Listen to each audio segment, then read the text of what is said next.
Patan science centre ખાતે માનવ શરીરરચના અને આબોહવા પરિવર્તન પર વર્કશોપ યોજાઈ.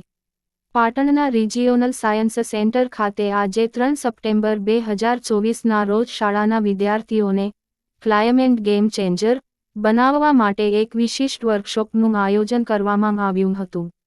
આ વર્કશોપમાં ક્લાઇમેટ ચેન્જ પર એક્ટિવિટી, બોર્ડ ગેમ્સ અને ગ્લોબલ વોર્મિંગની હાનિકારક અસરો પર આધારિત સાયન્ટિફિક શોનું આયોજન કરવામાં આવ્યું હતું. આ સાથે માનવ શરીરરચના પર વર્કશોપનું પણ આયોજન કરવામાં આવ્યું હતું, જેથી સહભાગીઓને માનવ શરીરની વિગતો સમજાય. આ કાર્યક્રમમાં 200થી વધુ સહભાગીઓએ ભાગ લીધો હતો, જેમાં ગુજકોસ્ટ આયોજિત શૈક્ષણિક મુલાકાતમાં આવેલા સાબરકાંઠા, પંચમહાલ અને પાટણથી કુલ 3 શાળાઓના 137 વિદ્યાર્થીઓ, 15 શિક્ષકો અને 50 જેટલી જાહેર જનતા શામેલ છે. સાયન્સ સેન્ટરના પ્રોજેક્ટ ડાયરેક્ટર ડો.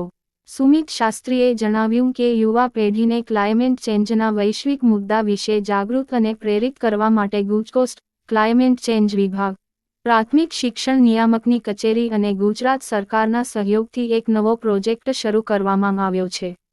આ પ્રોજેક્ટના અંતર્ગત climate change activity game kit દ્વારા વિદ્યાર્થીઓને આબોહવા પરિવર્તનના સમકાલીન પ્રશ્નો અને તેને હલ કરવાની પદ્ધતિઓ વિશે માર્ગદર્શન આપવામાં આવશે. શાળાના બાળકો માટે આ પ્રકારના ઇન્ટરેક્ટિવ ગેમ્સ તેમની માનસિક ક્ષમતાનો વિકાસમાં મહત્વપૂર્ણ ભૂમિકા ભજવશે.